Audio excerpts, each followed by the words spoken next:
Good morning बच्चों। मैं जया सिंह, सहायक अध्यापिका केश कुमारी राजकीय बालिका इंटर कॉलेज सुल्तानपुर। कैसे हैं आप सभी लोग? मैं उम्मीद करती हूँ कि आप सभी स्वस्थ होंगे और घर पर अपनी पढ़ाई पर पूरा ध्यान दे रहे होंगे। बच्चों, आज हम फिर क्लास 10th में भारत और समकालीन विश्व का अध्याय 3 भूमंडलीकृत विश्व का बनना का दूसरा भाग पढ़ेंगे। पिछले भाग में मैंने आपको वैश्वीकरण क्या होता है वो बताया, कॉर्न लॉ और उसके प्रभाव के बारे में आपसे चर्चा की थी, और जब 19वीं शताब्दी के विश्व में तकनीकी भूमिका क्या थी ये मैंने आपसे चर्चा किया था। आज हम उसके आगे पढ़ेंगे कि अफ्रीका में औपनिवेशीकरण कैसे हुआ और किस तरह से वैश्वीकरण का संचार धीरे धीरे होता गया। आइए हम अपने टॉपिक की तरफ चलते हैं। अफ्रीका में औपनिवेशीकरण। बच्चों, पिछले वीडियो में मैंने आपको बताया था कि जब 19वीं शताब्दी में उपनिवेशवाद का प्रचलन हो गया तो जितनी भी औपनिवेशिक शक्तियाँ थीं, जैसे ब्रिटेन, फ्रांस, जर्मनी, बेल्जियम, संयुक्त राज्य अमेरिका, इन सभी ने अफ्रीका के कई हिस्सों को मनचाहे तरीके से बांट लिया था और उनको अपने देश के अंतर्गत या अपने सीमा के अंतर्गत ले आए थे। आज हम पढ़ेंगे कि अफ्रीका में औपनिवेशीकरण कैसे हुआ। पशु महामारी, रिंडरपेस्ट। बच्चों, ये रिंडरपेस्ट एक बीमारी थी जो पशुओं में फैली थी अफ्रीका में। आइए हम इसकी चर्चा करते हैं आपसे। 1890 के दशक में अफ्रीका में रिंडरपेस्ट नामक बीमारी मवेशियों में प्लेग की तरह फैल गई थी और 90% मवेशी जो है इसमें मारे गए थे। बच्चों, क्या हुआ था कि उस समय पूर्वी अफ्रीका में एरिट्रिया पर हमला कर रहे इतालवी सैनिकों का पेट भरने के लिए एशियाई देशों से जानवर लाए जाते थे और ऐसा माना जाता है कि उन्हीं जानवरों से यहाँ पर यह बीमारी पहुँची थी। बिल्कुल ये बीमारी जंगल की आग की तरह पूरे अफ्रीका में फैल गई थी और एक तरीके से 1892 में यह अफ्रीका के अटलांटिक तट तक जा पहुंची थी। जब 90% मवेशी मारे गए तो अफ्रीकियों के रोजी रोटी का साधन ही ख़त्म हो गया। इस तरीके से देखा जाए तो उस समय अपनी सत्ता को मजबूत करने के लिए अफ्रीकियों को श्रम बाज़ार में ढकेला गया।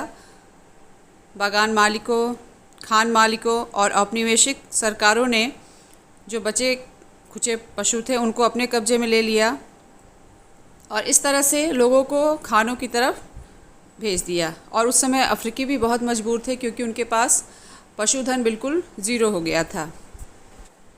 अगला टॉपिक है भारत से अनुबंधित श्रमिकों का जाना। इन अनुबंधित श्रमिकों को गिरमिटिया मजदूर कहा गया, ध्यान रखिएगा। बच्चों, 19वीं सदी में भारत और चीन के लाखों मजदूरों को बागानों, खदानों और सड़क व रेलवे जैसी निर्माण परियोजनाओं के काम करने के लिए दूर दूर के देशों में ले जाया जाता था।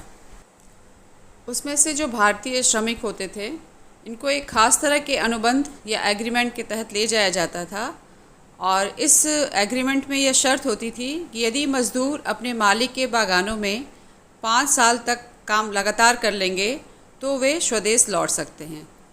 इसके पहले लौटने की कोई अनुमति वहाँ के सरकार से नहीं थी। आपके मन में ये सवाल आ रहा होगा कि अनुबंधित मजदूर क्या हैं या गिरमिटिया मजदूर किसे कहते हैं। तो बच्चों, इसको ध्यान से सुनिएगा। अनुबंधित मजदूर से तात्पर्य किसी नियोक्ता के लिए एक निश्चित समय के लिए विशिष्ट राशि पर अनुबंध के अंतर्गत कार्य करने वाले बंधुआ मजदूर से है, जिन्हें घर या नए देशों में ही भुगतान किया जाता था। एक तरीके से ये बंधुआ मजदूर होते थे और उन्हें अपने काम के बदले में पैसा मिलता था। बच्चों, उस समय भारत के ज़्यादातर अनुबंधित श्रमिक पूर्वी उत्तर प्रदेश, बिहार, मध्य भारत और तमिलनाडु के सूखे इलाकों से जाते थे क्योंकि उस समय जो है वहाँ पर गरीबी ज़्यादा थी।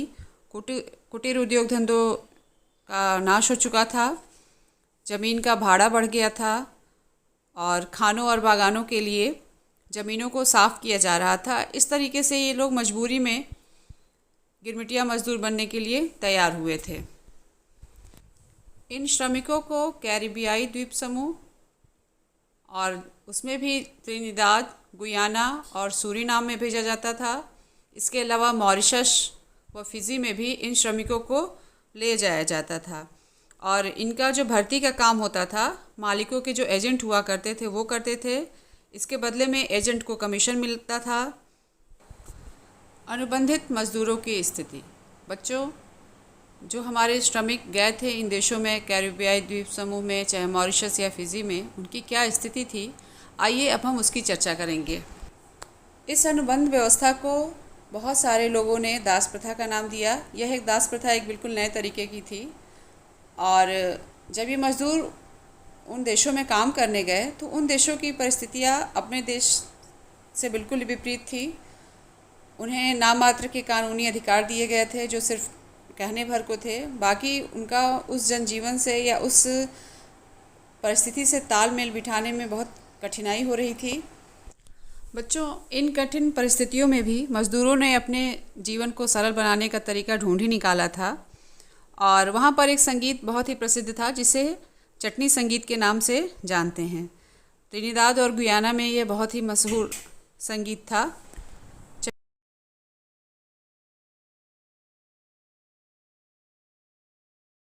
साथ ही रास्ता फारियानवाद का भी वहाँ के लोगों ने बहुत पॉपुलर किया था। और देखा जाए बच्चों तो सांस्कृतिक समागम के जो रूप थे एक नई वैश्विक दुनिया को ही हमारे सामने ला रहे थे और यह एक ऐसी प्रक्रिया थी जिसमें अलग अलग स्थानों से अलग अलग जो चीज़ें थी आपस में घुल मिल गई थी और उनकी मूल पहचान और विशिष्टताएं गुम हो गई थी और एक बिल्कुल नया रूप सामने आया था। इस तरह से अनुबंधित श्रमिकों ने वहाँ के परिवेश में अपनी ज़िंदगी को आसान करने का तरीका ढूंढ लिया था। अगला टॉपिक है अनुबंधित मज़दूरों के वंशज। जो ये मज़दूर गए थे भारत के कई इलाकों से, क्या वो वापस लौट के आए या वहीं पर बस गए? आइए हम इसके बारे में जानेंगे। बच्चों, जितने भी भारतीय मज़दूर गए थे उसमें मैक्सिमम वहीं पर उन्हीं देशों में बस भी गए थे। कुछ अनुबंधित कर्मचारी स्थायी रूप से उन देशों में बस गए थे। इस कारण उन देशों में भारतीय वंशजों के लोगों के विशाल समुदाय हैं। जैसे देख लीजिए, उदाहरण के लिए नोबेल पुरस्कार विजेता वीएस नैपॉल, प्रसिद्ध वेस्ट इंडीज़ खिलाड़ी शिव नारायण चंद्र पॉल, राम नरेश सरवन आदि, ये सभी भारत से आए अनुबंधित मजदूरों के ही वंशज हैं। विदेश में भारतीय उद्यमी। बढ़ते उपनिवेशीकरण के कारण भारतीय व्यापारियों और महाजनों ने अफ्रीका में यूरोपीय उपनिवेशवादियों का अनुसरण किया और 1807 के दशक में उन्होंने दुनिया भर के बंदरगाहों पर अपने बड़े बड़े एम्पोरियम खोल दिए थे। इनके ये एम्पोरियम पर्यटकों को बहुत आकर्षित भी किया करते थे क्योंकि ये स्थानीय और आयातित कलाकृतियाँ बेचा करते थे। अगला टॉपिक है हमारा भारतीय व्यापार, उपनिवेशवाद और वैश्विक व्यवस्था। बच्चों, उस समय भारत में कपास की खेती बहुत ज़्यादा होती थी और भारत से उत्कृष्ट कपास पूरे यूरोप में निर्यात की जाने लगी थी।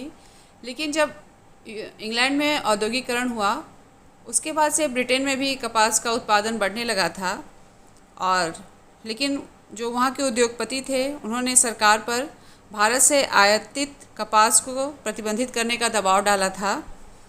जब ब्रिटिश सरकार पर दबाव पड़ा तो उन्होंने ब्रिटेन में आयातित कपड़ों पर सीमा शुल्क लगा दिया। इस तरीके से वहाँ पर महीन भारतीय कपास का आयात कम होने लगा।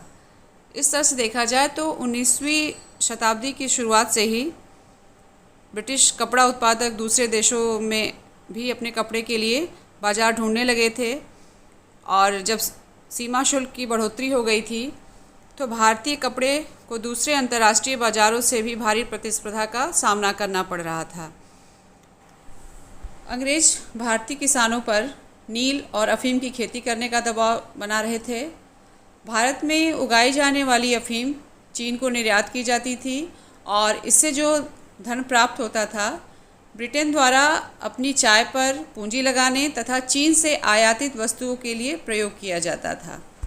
बच्चों, यहाँ ध्यान देने वाली बात यह है कि ब्रिटेन इस मुनाफे के सहारे दूसरे देशों के साथ होने वाले व्यापारी घाटे की भरपाई कर लेता था और इसे ही बहुपक्षीय बंदोबस्त व्यवस्था भी कहते हैं। इसमें एक देश के मुकाबले दूसरे देश को होने वाले घाटे की भरपाई किसी तीसरे देश के साथ व्यापार में मुनाफा कमाकर किया जाता है और ब्रिटेन ने भी यही किया नील और अफ़ीम की खेती के द्वारा। महायुद्धों के बीच अर्थव्यवस्था, ये हमारा अगला टॉपिक है। इसमें हम प्रथम विश्व युद्ध के बाद क्या आर्थिक परिवर्तन आए थे उनके बारे में जानेंगे। बच्चों, जैसा कि आप सभी जानते हैं कि प्रथम विश्व युद्ध 2 खेमों में लड़ा गया था। पहला मित्र राष्ट्र का था जिसमें ब्रिटेन, फ्रांस और रूस थे और दूसरे खेमे में केंद्रीय शक्तियां यानी जर्मनी, ऑस्ट्रिया हंगरी और ऑटोमन तुर्की साम्राज्य। बच्चों, जो प्रथम विश्व युद्ध हुआ था ये आधुनिक औद्योगिक युद्ध था। इस युद्ध में मशीन गनों, टैंकों, हवाई जहाज़ और रासायनिक हथियारों का बड़े भयानक पैमाने पर इस्तेमाल किया गया था। इस युद्ध के भयंकर होने का अंदाज़ा आप इसी से लगा सकते हैं कि कहा गया था कि इसने मौत और विनाश की जैसी विभीषिका रची उसकी कल्पना भी नहीं की जा सकती है। इस युद्ध में 90 लाख से ज़्यादा लोग मारे गए और 2 करोड़ घायल हुए। बच्चों, आप समझ सकते हैं कितनी भयानक स्थिति उस समय रही होगी। मृतकों में ज़्यादातर कामकाजी लोग थे जो अपने अपने परिवारों के मुखिया थे और इस महाविनाश के कारण यूरोप में कामकाज के लायक लोगों की संख्या बहुत कम रह गई। युद्ध के बाद परिवारों की आय भी गिर गई थी और सबसे महत्वपूर्ण बात ये थी कि दुनिया के कुछ सबसे शक्तिशाली आर्थिक ताकतों के बीच आपसी जो आर्थिक संबंध बने थे वे टूट गए थे। अब वे सारे देश एक दूसरे से बदला लेने पर उतारू थे। इस युद्ध के लिए ब्रिटेन को अमेरिकी बैंकों और अमेरिकी जनता से भारी कर्जा लेना पड़ा था। फलस्वरूप इस युद्ध ने अमेरिका को कर्जदार की बजाय कर्जदाता देश बना दिया था। युद्ध के बाद आर्थिक स्थिति को सुधारने का प्रयास किया जा रहा था। युद्ध से पहले ब्रिटेन दुनिया की सबसे बड़ी अर्थव्यवस्था हुआ करता था, लेकिन सबसे लंबा संकट उसे ही झेलना पड़ा। जिस समय ब्रिटेन युद्ध में बिजी था उसी समय भारत और जापान में उद्योग विकसित होने लगे थे, लेकिन युद्ध के बाद भारतीय बाजार में पहले वाली वर्चस्वशाली स्थिति प्राप्त करना ब्रिटेन के लिए थोड़ा मुश्किल हो गया था। जापान में भी धीरे धीरे उद्योगों का काफ़ी विकास हो रहा था और जो युद्ध के कर्ज थे जो उसने अमेरिका से लिया हुआ था उन सब के तले ब्रिटेन पूरी तरीके से दबा हुआ था। इन परिस्थितियों में अनाज की कीमतें गिर गई थीं, ग्रामीणों की आय कम हो गई थी और किसान गहरे कर संकट में फंस गए थे। उत्पादन और उपभोग, आर्थिक संकट से उबरने के बाद 1920 के दशक के प्रारंभ में संयुक्त राज्य अमेरिका का उदय एक मजबूत अर्थव्यवस्था के रूप में उदय हुआ। आइए इसको पढ़ेंगे। बच्चों, 20वीं शताब्दी के शुरुआती दशकों से ही अमेरिका की अर्थव्यवस्था तेज़ी से तरक्की के रास्ते पर बढ़ने लगी थी। कार निर्माता हेनरी फोर्ड बृहद उत्पादन के विख्यात प्रणेता थे। उन्होंने शिकागो के एक बूचड़खाने की असेंबली लाइन की तर्ज पर डेट्रॉयट के अपने कारखाने में भी आधुनिक असेंबली लाइन स्थापित की थी। उन्होंने महसूस किया कि यह विधि वाहनों को उत्पन्न करने का तीव्र व सस्ता माध्यम प्रदान करेगी। इस असेंबली लाइन में किसी भी एक कार्य को अनवरत तथा मशीन की तरह करने के लिए कर्मचारी को बाध्य किया गया। काम की रफ्तार कन्वेयर बेल्ट की रफ्तार से तय होती थी। परिणाम स्वरूप हेनरी फोर्ड की कारें 3 मिनट के अंतराल में असेंबली लाइन से निकलने लगी। उस समय टी मॉडल नामक कार बृहद उत्पादन पद्धति से बनी देश की पहली कार थी। अमेरिका में वर्ष 1919 में कार का उत्पादन 20 लाख था, परंतु 1929 तक यह 50 लाख हो गया था। हेनरी फोर्ड द्वारा अपनाई गई उत्पादन पद्धतियों को पूरे अमेरिका में अपनाया गया। इसके साथ ही fridge, washing machine, radio, gramophone players की मांग में बहुत वृद्धि होने लगी थी। बच्चों, इस तरह से 1923 में अमेरिका शेष विश्व को पूंजी का निर्यात दोबारा करने लगा और वह दुनिया में सबसे बड़ा कर्जदाता देश बन गया था। अमेरिका द्वारा आयात और पूंजी निर्यात में यूरोपीय अर्थव्यवस्था को भी संकट से उबरने में मदद की थी। आर्थिक महामंदी 1929। बच्चों, 1929 में आर्थिक महामंदी की शुरुआत हुई थी और इस दौरान दुनिया के ज़्यादातर हिस्सों के उत्पादन, रोजगार, आय और व्यापार में भयानक गिरावट आई थी। कृषि क्षेत्रों पर भी इसका सबसे ज़्यादा असर पड़ा था। कृषि उत्पादों की गिरती कीमतों के कारण स्थिति और ख़राब हो गई थी। कीमतें गिरी और किसानों की आय घटने लगी, तो आमदनी बढ़ाने के लिए किसान उत्पादन बढ़ाने का प्रयास करने लगे थे ताकि कम कीमत पर ही सही लेकिन ज़्यादा माल पैदा करके अपना आय स्तर बनाए रख सकें। उधर 1920 के दशक में बहुत से देशों ने अमेरिका से कर्ज लेकर अपने निवेश संबंधी आवश्यकता को पूरा किया था। अमेरिकी पूंजीवाद ने यूरोपीय देशों को ऋण देना बंद कर दिया, जिस कारण यूरोप के कुछ प्रमुख बैंक धराशायी हो गए और मुद्रा का पतन होना शुरू हो गया था। देखा जाए तो औद्योगिक देशों में मंदी का सबसे बुरा असर अमेरिका को ही झेलना पड़ा। आमदनी में गिरावट आने पर अमेरिका के बहुत सारे परिवार कर्ज चुकाने में नाकामयाब हो गए। अमेरिकी बैंकिंग व्यवस्था भी धराशायी हो गई थी। भारत और महामंदी।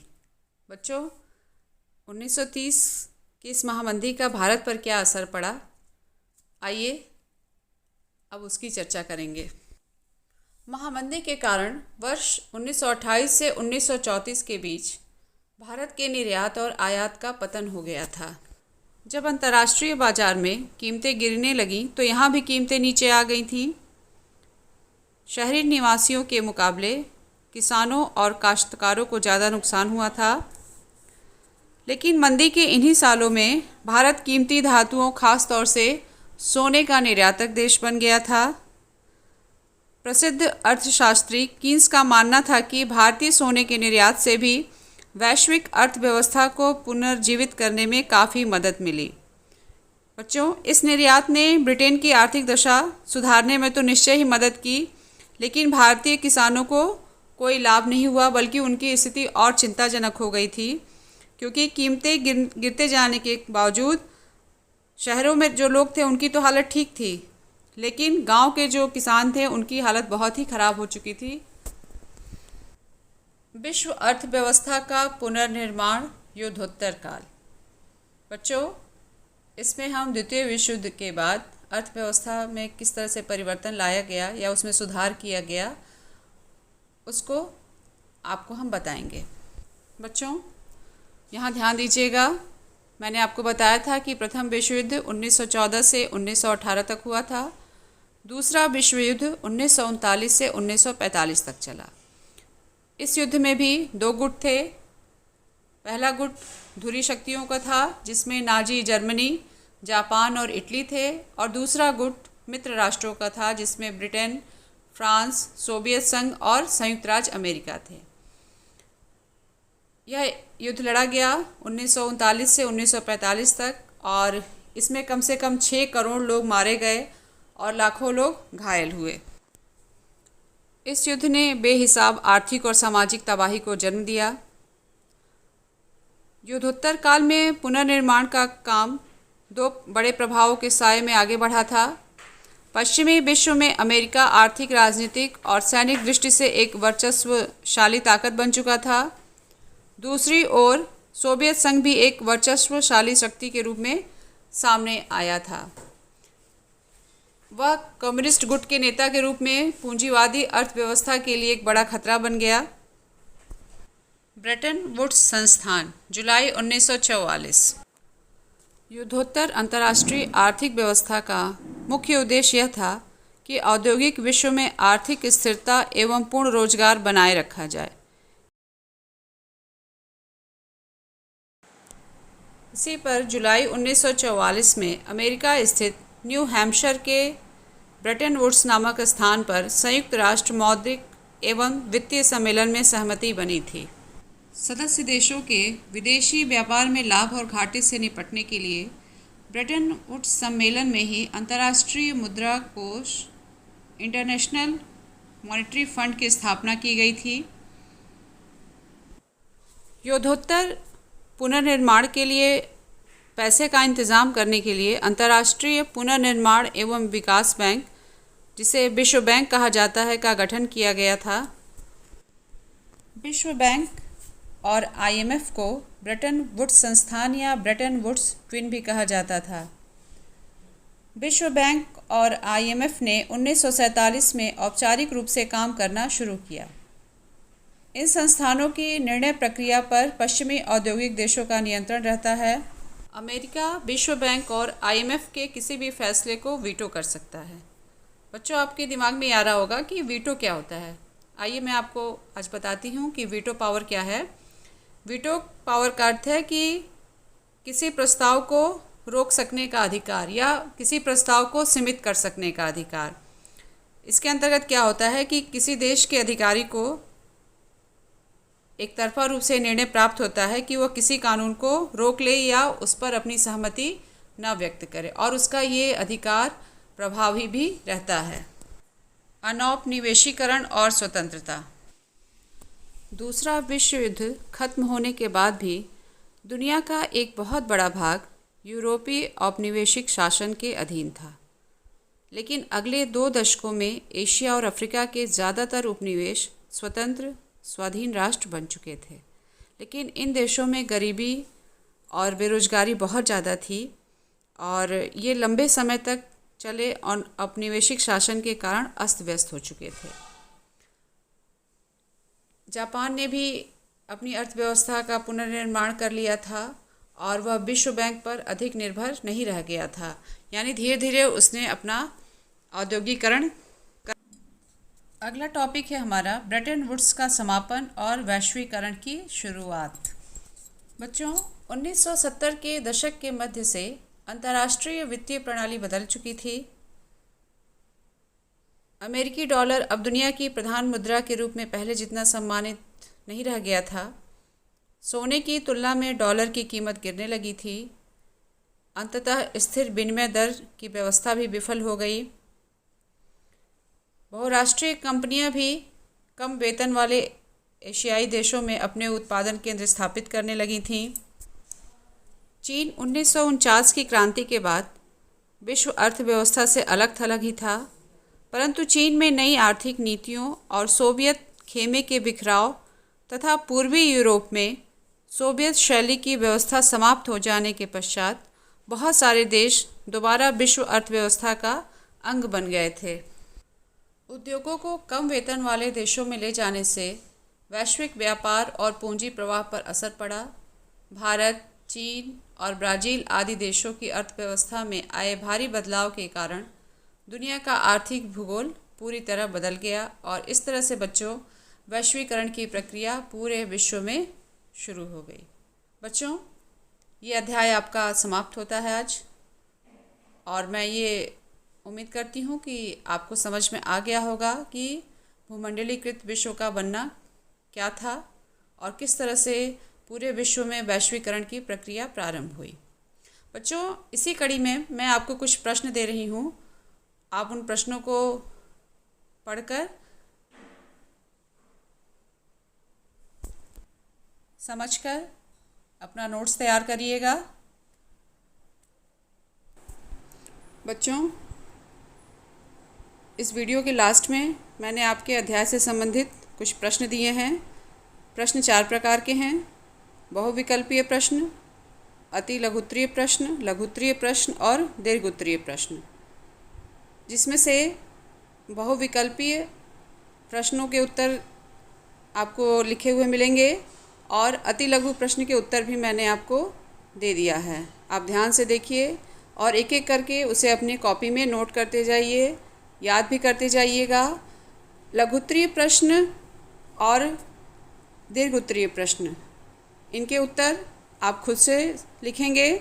आप दोनों ही वीडियो पार्ट 1 और पार्ट 2 को ध्यान से देखिए और उसको देखने के बाद लघु उत्तरीय प्रश्न और दीर्घ उत्तरीय प्रश्नों के आंसर आप लिखिए।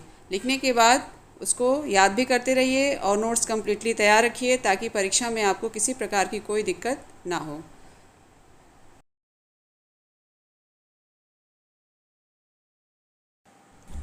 बच्चों, इन प्रश्नों पर ध्यान दीजिएगा। जितने भी प्रश्न इसमें दिए गए हैं सभी बहुत ही महत्वपूर्ण हैं और मैं आपसे उम्मीद करती हूँ कि एक एक करके आप सारे प्रश्नों का उत्तर देखेंगे और समझेंगे। जहाँ कहीं भी कोई दिक्कत आती है, आपके पास अगर नोटबुक अवेलेबल हो तो उसमें से देख लीजिए। इन सभी उत्तर को ध्यान से पढ़िएगा, फिर अपनी कॉपी में नोट करिएगा और साफ और सुंदर अक्षरों में सारे उत्तर लिखने का प्रयास करिएगा। ये सभी उत्तर आपके अति लघु प्रश्न के ही हैं। ये सभी प्रश्न आपके लघु उत्तरीय प्रश्न हैं, जिसमें से पहला प्रश्न है कि असेंबली लाइन उत्पादन क्या है। बच्चों, हेनरी फोर्ड के विषय में मैंने आपको बताया था कि किस तरह से इन्होंने अपनी कारों का उत्पादन असेंबली लाइन बनाकर किया था। उस लेक्चर को आप ध्यान से सुनेंगे। दूसरा प्रश्न है कॉर्न लॉ के उन्मूलन के 3 प्रभाव बताइए। ये कॉर्न लॉ के प्रभाव वाला टॉपिक आप ध्यान से सुनेंगे और उसमें से इसके उत्तर लिखेंगे। तीसरा प्रश्न है मांस परिवहन में तकनीक की भूमिका को स्पष्ट कीजिए। रेफ्रिजरेशन की तकनीक के बारे में लिखना है। चौथा है आपका भारत से अनुबंधित मजदूरों के प्रवास को अपने शब्दों में समझाइए। ये जितने गिरमिटिया मजदूर गए थे उनके विषय में आप लिखे थे कि किस तरह से उनका जाना हुआ था। ये दीर्घ उत्तरीय प्रश्न हैं।